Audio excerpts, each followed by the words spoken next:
this is Chris, keeping it real, facts over fear. How you doing this morning? I want to talk about quick tests, antigen tests, the kind that you get the results back. I don't know, I have not gotten tested yet, so I don't know how long it actually takes to get the results back from an antigen test. And remember, there's two kinds of tests, right? There's the antigen, at least North Carolina defines them this way. There's an antigen test, which is a quick test, and then there's the PCR test, where they take the sample, they send it off to the lab, and you get the results back in, I don't know, a day or two or three or whatever it is. Reading an interesting article published by the FDA, Food and Drug Administration. I guess that the whole vaccine thing is their bailiwick, you know, they have the Food and Drug Administration, so they have the regulatory control over the vaccine, and so or of its, excuse me, well, the vaccine, of course, but the tests. And so they put out a report, and I didn't read the entire report because I've been busy at work, but I did notice the headline, well, not the headline, the headline was, and this was like guidance for people who are doing the tests, that you have to be very careful because it's very easy to get a false positive. And so, I mean, like, the upper range that they quoted in the article, and I'm not sure what the circumstances were for that range, but it could be as high as 70% false positives. And so that is a significant number. And so they recommend that if you get an antigen test, a quick test, and it comes back positive, that it would be wise. It would be a wise thing. Of course, they were just talking about nursing homes, but they use that as an example that it would be prudent to go ahead and get a PCR test. You know, the ramifications of a false positive are somewhat significant. If you have a false, I mean, just imagine you go, you don't feel quite right, you go get a test.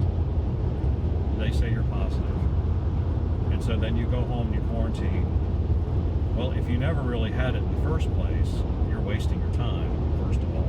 But second of all, you have a false sense of security, right? Because you think you've had it. I mean, I understand what everybody says about the possibility of being reinfected. I don't, until I see more than just a couple dozen cases where that's been asserted, that someone who's had it before has gotten it again.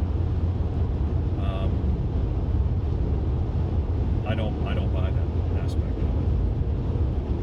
it. So, but if you have a false positive and you think you've had it, now that would be what the assumption I would operate under if it were me.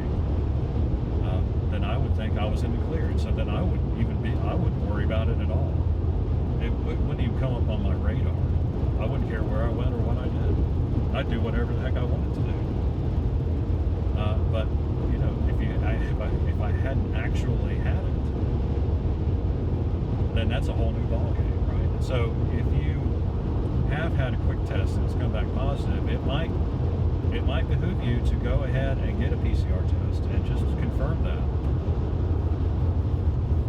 just to be on the safe side. I mean, you're not losing anything, right?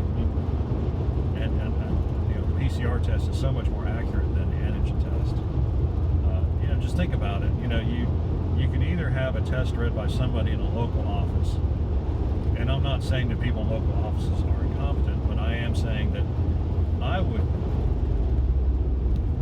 much prefer, just missed my turn. Not really. I have a shortcut away around it. I would much rather have my test confirmed by someone who's working in the lab and who does that. That's their job. And so, you know, people who are experienced at doing lab results, I think is a much better situation than who may or may not have that kind of experience and who is not working in quite as a controlled environment as I think most labs are. Just a thought, but you know, just to be prudent, just to know for sure, you know. So that's the upshot of the video, is that, you know, your quick test might be accurate or it might not be accurate, and so would urge you to, if you get a quick test and it's positive, I would urge you to go ahead and get a PCR test. That is the bottom line. All right. Have any questions or comments? Leave them in the section below. Like and subscribe. We appreciate when you do. And we'll see you on the next positive video.